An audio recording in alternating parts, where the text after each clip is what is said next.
seca, ou na linguagem dos índios tupis, caatinga.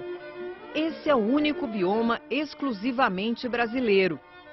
Lugar onde as chuvas são poucas e concentradas em 4, 5 meses do ano.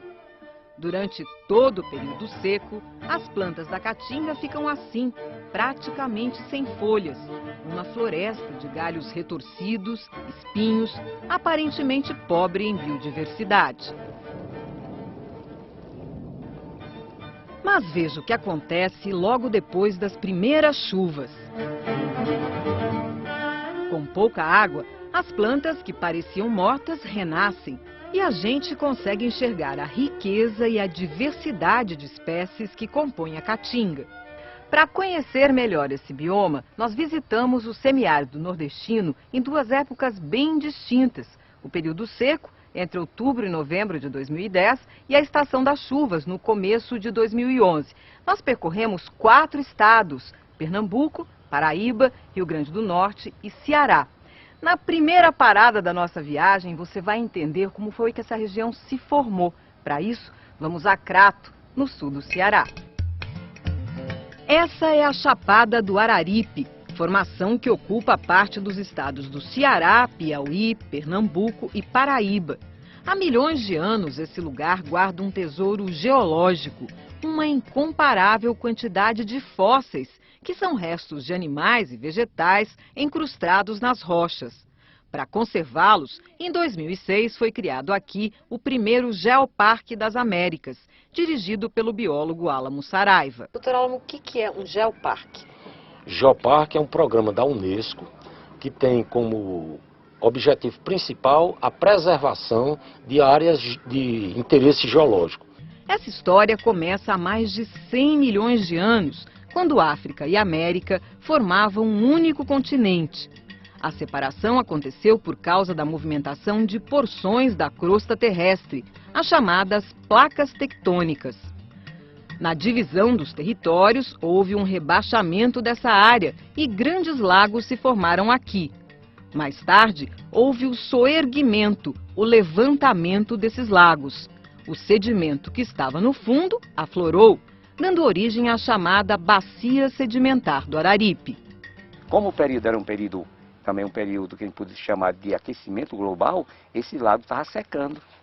Dr. Idalécio Freitas é geólogo do parque e explica que esse paredão conserva os registros dos períodos de chuva e de seca dos últimos 110 milhões de anos.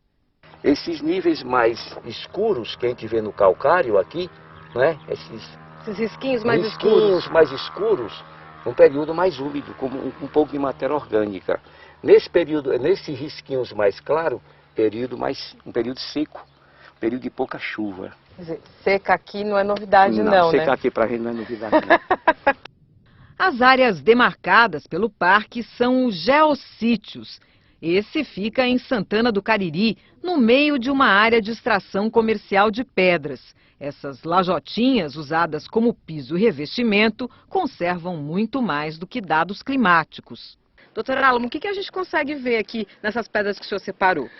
Olha, aqui tem exemplo de alguns seres que se encontravam dentro do lago, habitavam o lago ou viviam no entorno do lago. A gente encontrava muitos peixinhos, como também muitos restos vegetais, mostrando que naquela época a gente já tinha uma vegetação, vamos dizer, que ocupava o nicho da caatinga.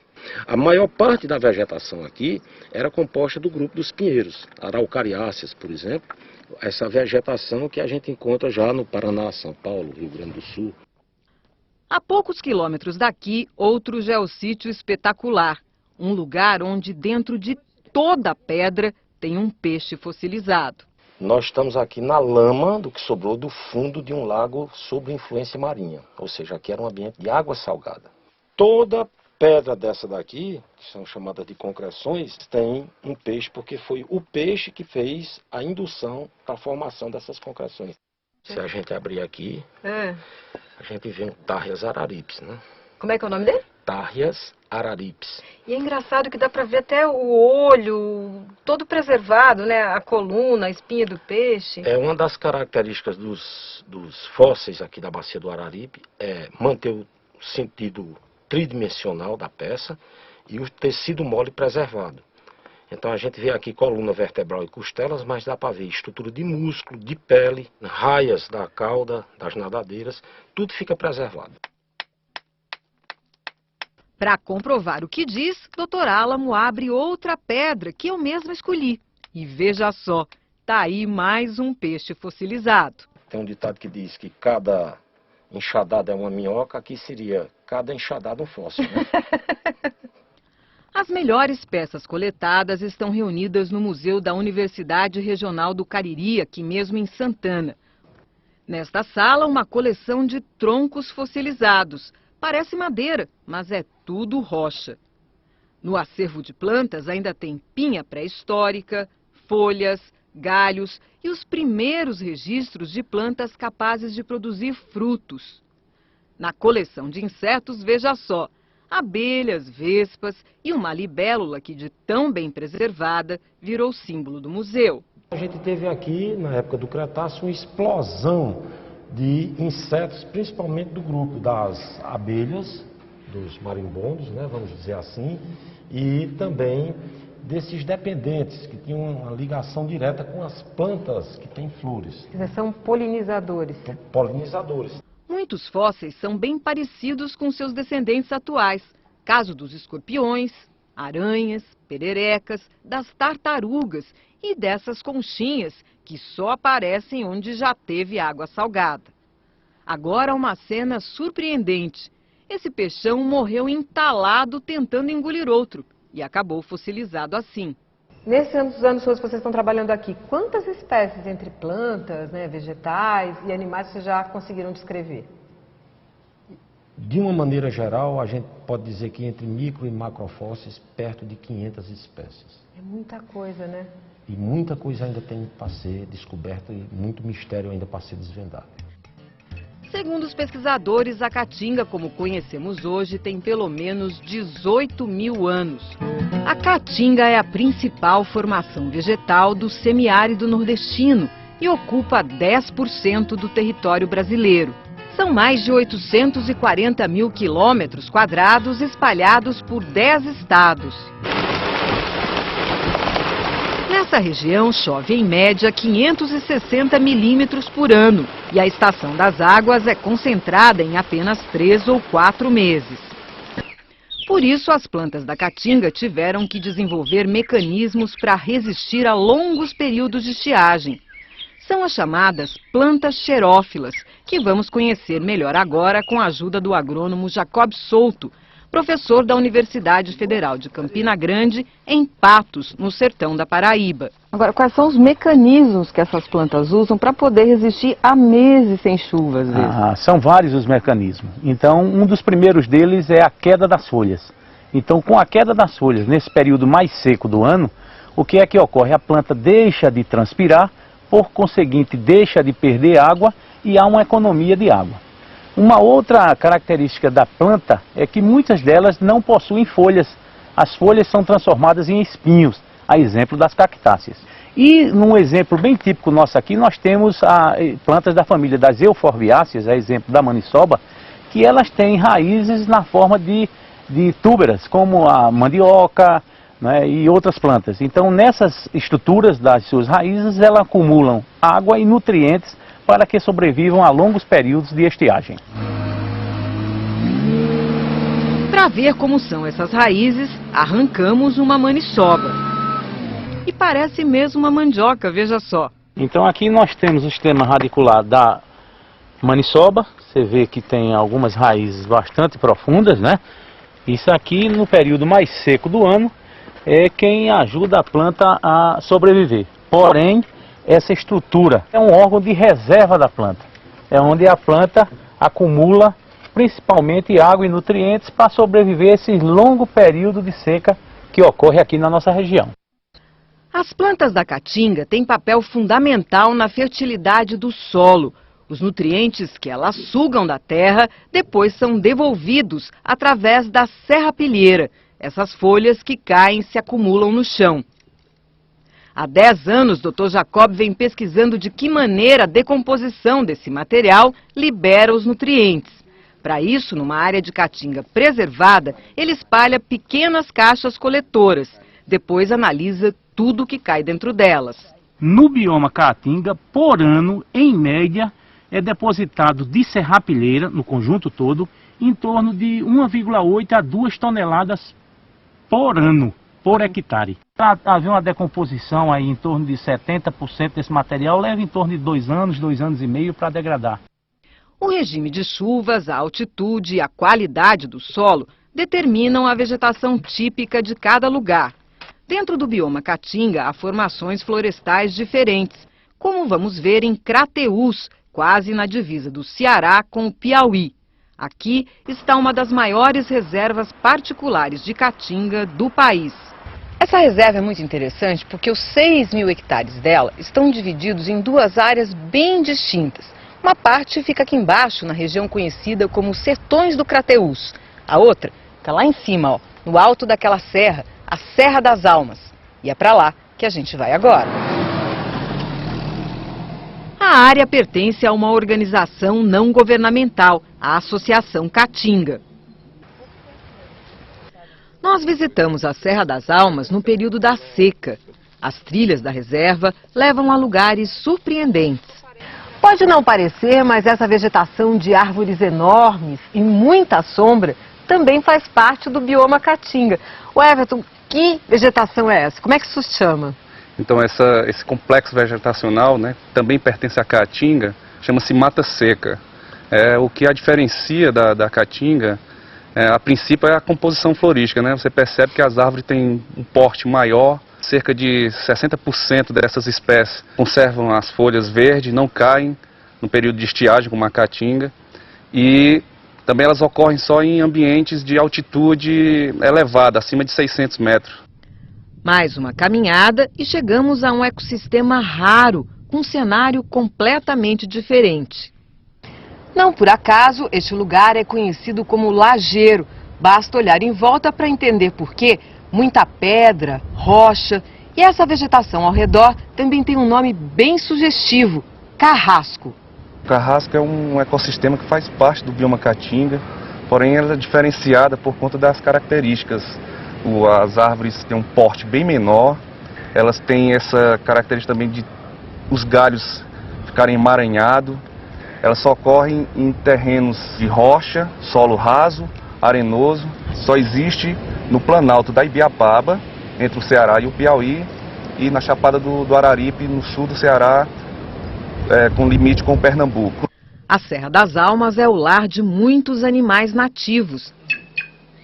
Aves como o cancã, o dorminhoco, o abre-fecha voam livremente por aqui. E como a área é protegida de caçadores, alguns animais chegam bem perto da gente. É o caso do soim, esse simpático macaquinho. O macaco prego é mais desconfiado e só observa o movimento de longe. Outras espécies são avessas à presença humana. Para confirmar a existência delas aqui na reserva, os pesquisadores têm que usar a criatividade. Isso que o pessoal está montando aqui é uma armadilha, só que não para capturar os animais, e sim a imagem deles. Ô Gilson, como é que funciona essa armadilha? Essa armadilha, ela funciona com uma câmera fotográfica, um sensor de movimento e de calor. Quer dizer, quando passa um bicho aqui na frente, a câmera dispara? Isso, ela dispara. Na hora de revelar as fotos, algumas surpresas. Animais considerados extintos na região foram capturados pelas lentes. Caso da onça parda ou sussuarana, como é conhecida por aqui. As armadilhas também fotografaram veados, o gato do mato, uma jaguatirica, raposas. Toda essa biodiversidade pode ter um destino terrível. Boa parte da caatinga está virando lenha. É que ainda hoje 40% da energia consumida no Nordeste vem da queima de madeira. Um dos principais polos consumidores de lenha está na Chapada do Araripe, no estado de Pernambuco. Aqui há uma das maiores jazidas de gipsita do país. A rocha, que é a matéria-prima básica para a produção de gesso, é extraída em minas gigantescas como essa.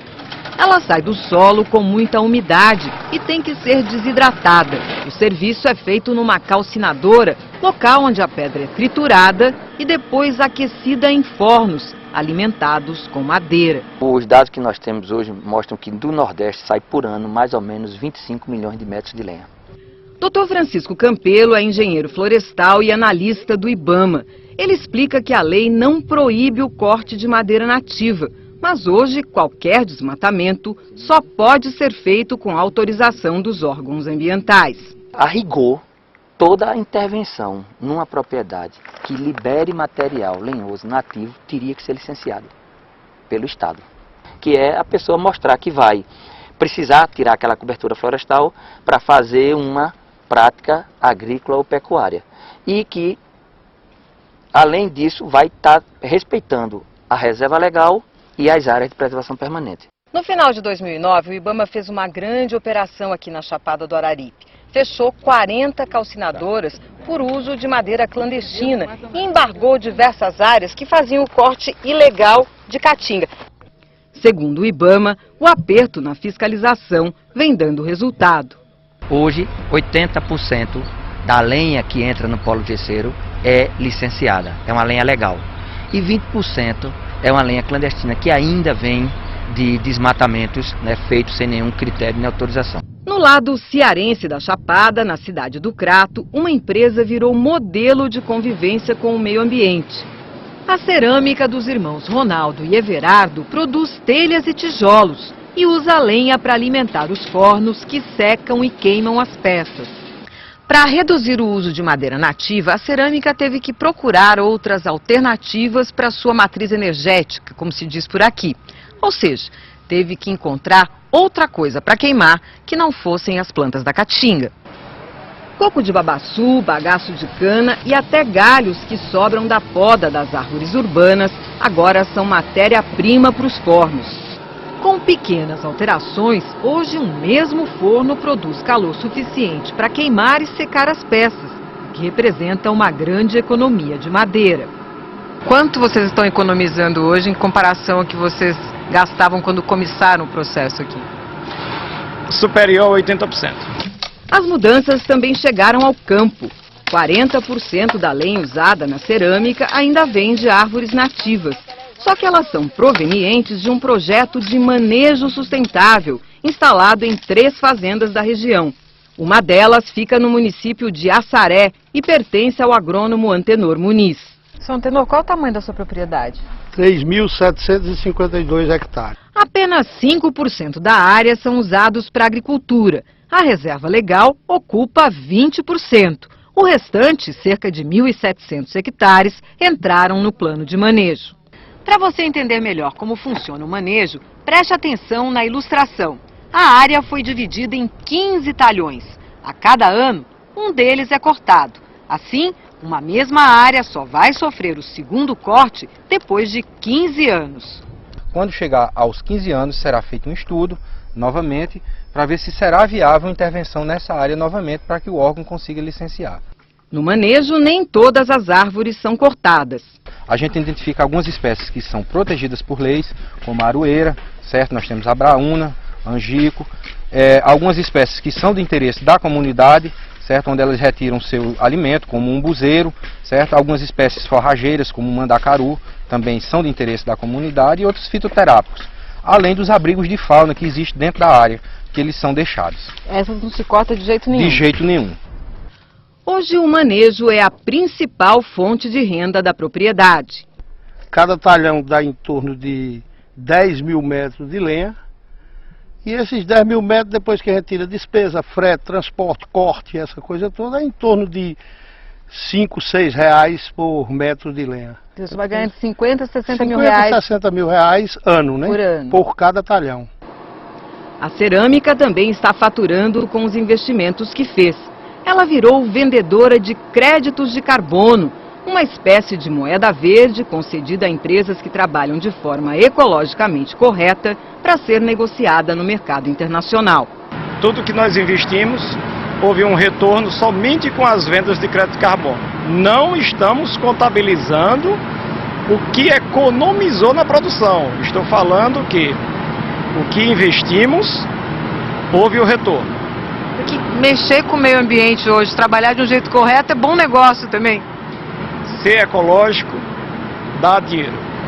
Muitos agricultores nordestinos estão encarando esse desafio de produzir e, ao mesmo tempo, preservar. Essa pedra bonita dá nome à fazenda que fica aos pés dela, Tamanduá. São quase 3.000 hectares no município de Santa Terezinha. Há 30 anos, esse lugar conquistou o suíço Pierre Landolt, que adotou o sertão paraibano como segundo lar. Tive a oportunidade de conhecer um pouquinho o Brasil todo e o que me marcou mesmo foi essa região fantástica que tinha esse algodão. Na época tinha o famoso algodão mocó, e o algodão mocó era trabalhado sempre com gado e um binômio fabuloso, onde o pessoal aprendia também a conviver, não somente com a seca, que era um dos maiores problemas, mas também com essa vegetação fantástica, extraordinária, riquíssima, que é a caatinga. Desde o princípio, o Dr. Pierre decidiu trabalhar em harmonia com o meio ambiente. Praticamente 2/3 da fazenda ainda estão cobertos pela caatinga. O restante é usado na produção de manga, mel e na criação de vacas leiteiras, que abastecem esse laticínio instalado na propriedade. Tudo aqui é feito no sistema orgânico, sem usar veneno, adubo industrializado, nem medicamentos alopáticos. E dentro desse organismo agrícola você recicla, você procura reutilizar todos os produtos, faz composto, utiliza as abelhas para polinizar as mangueiras e esse tipo de coisa. Então acho que é uma visão que vai exatamente no sentido da preservação e da integração de todas as atividades humanas dentro dessa visão de integração. Aqui não há pastos enormes. O gado pardo suíço passa o dia em piquetes, cercados de vegetação nativa. Eles formam corredores que interligam a reserva legal e uma RPPN, Reserva Particular de Patrimônio Natural, que Dr. Pierre criou aqui. Aqui nós temos uma mistura de leguminosas nativas, de gramíneas plantadas, e a ideia é fazer, da partir da RPPN, que está lá em cima, que representa mais de 360 hectares, fazer um corredor, uma continuidade de lotes de áreas aí de mata para poder levar os animais selvagens do Tamanduá, que está aqui na frente, até a reserva. Outra preocupação do Dr. Pierre, conhecer bem o lugar onde decidiu viver. A caatinga é realmente um bioma bastante esquecido, pouco estudado. Semiárido, todo mundo acha que é deserto, não é, e nós temos realmente hoje comprovação através de pesquisas de mamíferos, de pássaros, de insetos, da fauna e da flora, no caso, que comprovam que realmente é uma região muito importante. A fazenda já serviu de laboratório para 20 trabalhos de pesquisa de universidades da Paraíba e de Pernambuco. A mata, preservada e bem estudada, é hoje local para reintrodução e soltura de animais apreendidos pelo IBAMA. Nessa turma aí, 30 jabutis e vários pássaros, como o cancão, o concris e o pintacilgo, ganharam a liberdade. Essa área serve como berçário. Essa é uma grande função dessas áreas de UCs e áreas protegidas. Daqui eles vão disseminar, o animal não para, mas ele tem um tempo de recuperar, reproduzir e aqui servir como local de ir repondo para as áreas limítrofes e adiante. Dr. Olaf Bach, professor da Universidade Federal de Campina Grande, conduz outra pesquisa aqui na fazenda. Ele está estudando plantas como a faveleira e a jurema preta.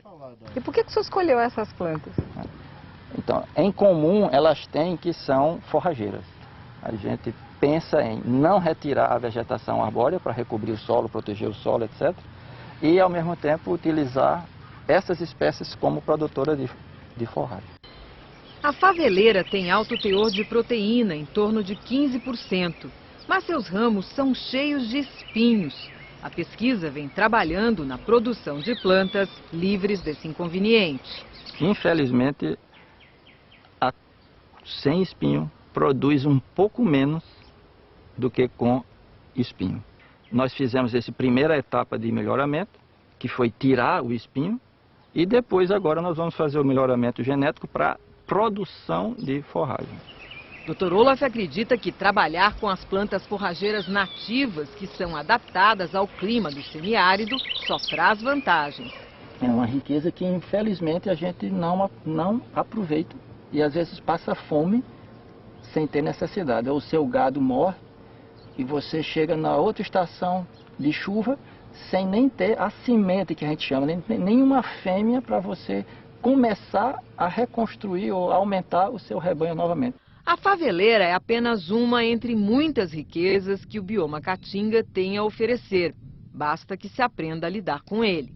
Trabalhar no semiárido é uma coisa difícil, tem anos de chuva, tem anos de seca. O grande problema é tentar chegar a uma renda constante, chegar a encontrar os produtos que são os mais apropriados a esse tipo de clima. Mas o que dá uma satisfação imensa é justamente esse processo de preservação que finalmente traz aos alimentos melhores, traz aos animais que estão trabalhando e morando aqui dentro uma vida muito melhor e traz para a gente uma satisfação imensa, porque o que está acontecendo hoje, depois de 33 anos, essa bola de neve que está começando a pegar é realmente algo que me dá uma alegria imensa. O assentamento Boa Vista tem 1.400 hectares, onde vivem 38 famílias. Quando os primeiros moradores chegaram, há 11 anos, a vida não era fácil por aqui. Como a maioria dos assentados, no começo, o seu José da Silva lidava com roçado no tempo da chuva e criava algumas vacas de leite. Como a renda era pequena, ele teve que procurar trabalho fora. Fazia o quê? Eu trabalhava nas granjas. Granja de frango? Granja de frango. A vida dos agricultores ganhou nova perspectiva com a chegada aqui no assentamento do projeto Dom Helder Câmara, uma parceria do Ministério do Desenvolvimento Agrário com a ONU. É um projeto de assessoria técnica que envolve 15 mil famílias em 6 estados, né, de modo que as pessoas possam reverter e melhorar a qualidade de vida no campo produtivo, social e também se inserir em mercados diferenciados. Os técnicos do projeto trouxeram para cá o conceito da agroecologia. A agroecologia é fazer com que o conhecimento tradicional e o conhecimento científico eles se encontrem e assim ter cada vez mais uma capacidade de convivência com as características da região semiárida. A ideia é juntar tecnologia com a experiência dos agricultores e formar estoques de água, de alimentos, de forragem com sustentabilidade, sem destruir o meio ambiente. Assim, 8 assentados decidiram trocar vacas por cabras leiteiras. Seu Jorge Cabral foi um deles. Porque a propriedade em si ela não é adequada para a criação de gado, né? Então o animal de pequeno porte aqui para a gente é de melhor, o manejo é melhor para alimentar, né? Que o consumo é menor. Não precisa a gente estar explorando grandes áreas que nem fosse para gado, né? Desmatando para criar pasto. Os criadores do assentamento entraram no programa de merenda escolar do estado do Ceará, que compra todo o leite. E quanto é que paga para o seu por litro? A R$ 1,20, para pegar aqui na propriedade. E é um preço bom? Eu considero bom. Seu José e a mulher, Dona Lourdes, estão animados com a atividade. O rebanho deles ainda é pequeno, tem apenas 6 matrizes. Mesmo com pouco leite, Dona Lourdes decidiu começar um novo negócio, a produção de queijo de cabra. Dona Lourdes, onde foi que surgiu a ideia da senhora começar a fazer queijo de cabra? Teve uma oficina para como confeccionar o queijo, né? Estou multiplicando cada dia, assim, fazendo cada vez mais. E dá um dinheirinho? Dá. É. A renda é melhor do que a do leite de gado. As cabras passam o dia na caatinga, de onde vem o grosso da alimentação do rebanho. As vacas não sumiram do assentamento.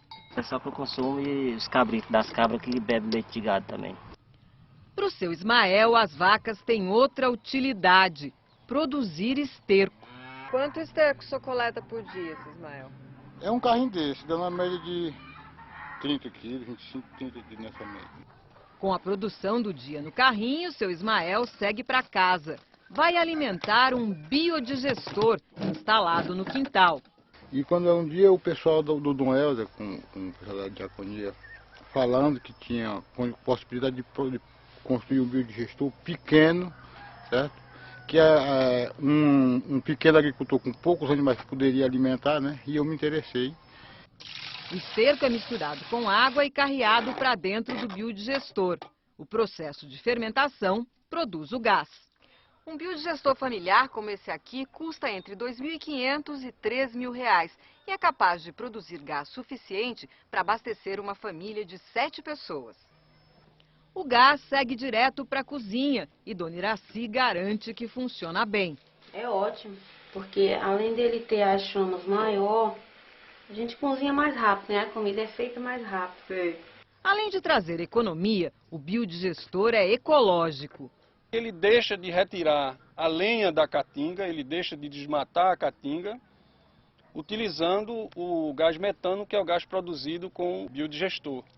A nova aposta dos assentados para aumentar a renda, sem agredir o meio ambiente, é o turismo rural.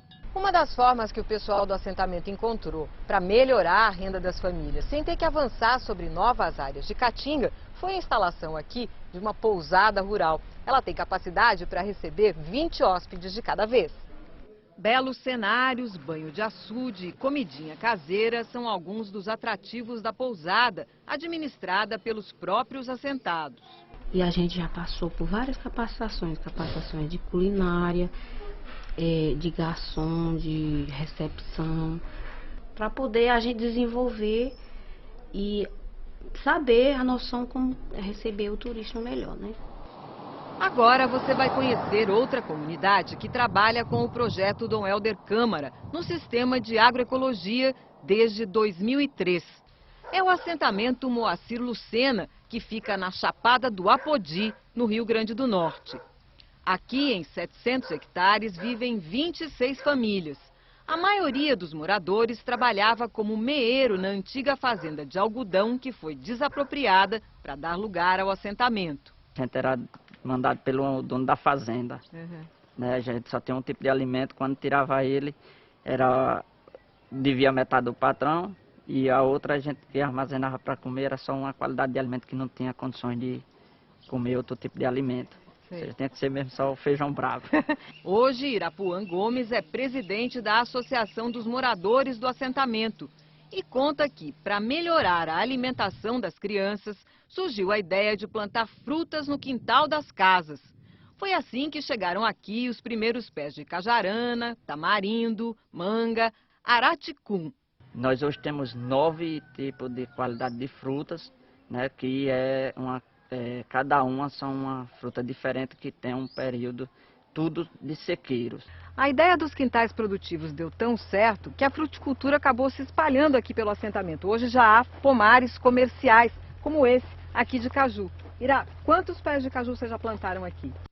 A gente hoje temos 4.400 mudas de cajueiro, né? Quanto caju vocês conseguem produzir por ano? A gente já está com a quantia de 20 mil quilos, chovendo os 600 milímetros aqui na nossa região, que é um semiárido seco, mas que quando chove a gente vê o resultado. Com a ajuda do Dom Helder e da Coopervida, ONG que presta assistência técnica para o assentamento, os agricultores construíram uma pequena fábrica que transforma as frutas em polpa. Já são 12 toneladas por ano. A maior parte da produção é vendida para os programas de aquisição de alimentos do governo federal. Só gosta de mexer com isso? Eu gosto. Eu gosto bastante, porque além da gente ter para o gasto, para o consumo da gente, dos filhos da gente, dos netos da gente, e para vender, para se sustentar a família. É mais uma renda familiar. Outra ideia que deu certo, uma horta comunitária que produz verduras e legumes. A produção é dividida primeiro entre as famílias. O que sobra é comercializado. A gente vende aqui nos sítios mais próximos e também a gente vende na feira, né, de Apodi, né? Quando as famílias foram assentadas aqui, a área estava degradada por muitos anos de cultivo de algodão. As crianças aqui sofriam muito com diarreia, as águas poluídas, e aí foi onde a gente começou a discutir, né, uma convivência com o semiárido, como era que a gente ia ter a vida aqui permanente. Os agricultores demarcaram a reserva legal e há 12 anos vem recuperando áreas de caatinga. Se a gente nesses 12 anos não fizesse isso aqui, eu acho que nós não tínhamos mais vida, ou seja, até nossas crianças hoje não viviam mais aqui, talvez tivesse falecido já, né, porque era muito degradado. Se a gente fosse contar aqui o que era usado de agrotóxico, era uma coisa enorme. Com o desafio de produzir e, ao mesmo tempo, preservar, os agricultores optaram pelo sistema agro-silvo-pastoril, modelo desenvolvido pela Embrapa que junta lavoura, pecuária e floresta na mesma área, sem desmatar, queimar, nem usar agrotóxico. O cultivo é feito em faixas, deixando entre elas uma linha de plantas nativas. Seu José Holanda está empolgado com a novidade. Na faixa de manejo, a gente tira o alimento e a faixa que está lá, a caatinga, vai devolver para nós a fertilidade, a matéria orgânica, para essa faixa aqui se manter uma faixa altamente produtiva e um solo fértil. Nas áreas onde a caatinga foi retornando, os agricultores decidiram produzir mel. Seu Evandro da Silva é um dos novos apicultores do assentamento. Esse ano a gente está com uma estimativa boa, né? De produzir em torno de umas 500 a 600 latras de 25 quilos. Dentro do princípio da agroecologia, para economizar pasto, cada família tem direito de manter apenas uma vaca leiteira. Mas quase todos os assentados criam cabras e ovelhas, que ajudam a complementar a renda.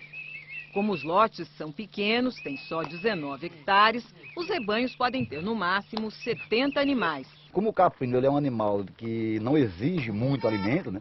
A gente optou por caprinocultura porque a questão do porte do lote e a questão da própria alimentação para o seu animal que não exige muito alimento. Né? Aqui só se trabalha com animais mestiços que passam a maior parte do tempo pastando na caatinga. Eles foram comprados com recursos que o projeto Dom Helder Câmara conseguiu a fundo perdido. A família não precisa pagar, só precisa gerenciar bem esse recurso. Né?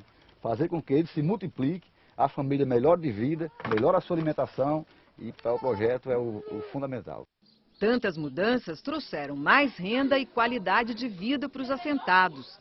A casa do seu Zé e da Geilza tem móveis novos, criança saudável e comida feita com todo carinho no fogão a lenha.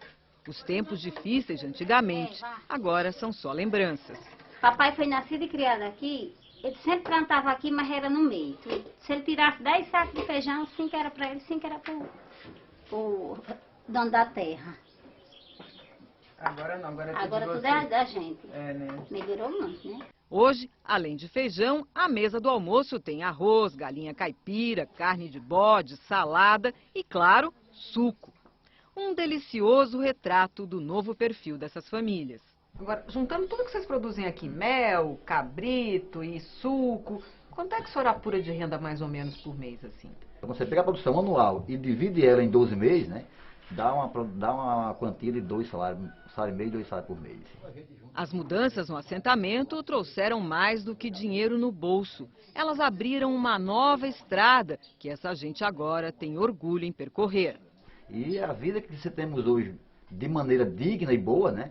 Foi graças a esse projeto que tirou o agrônomo do escritório e colocou ele na base do campo, que é onde ele está. O que mais que o senhor sonha, seu José, agora? Rapaz, eu sonho de um dia formar um filho meu, né, na agronomia, um técnico agrícola. Ainda sonho de ser um técnico agrícola um dia, se Deus quiser. Sou muito novo, né? É claro. Tem experiência aí. Se eu sonhei um dia viver nessa casa que eu vivo hoje, né? E não estou vivendo, né? O mundo foi feito para nós todos viver e viver de maneira boa e digna, né?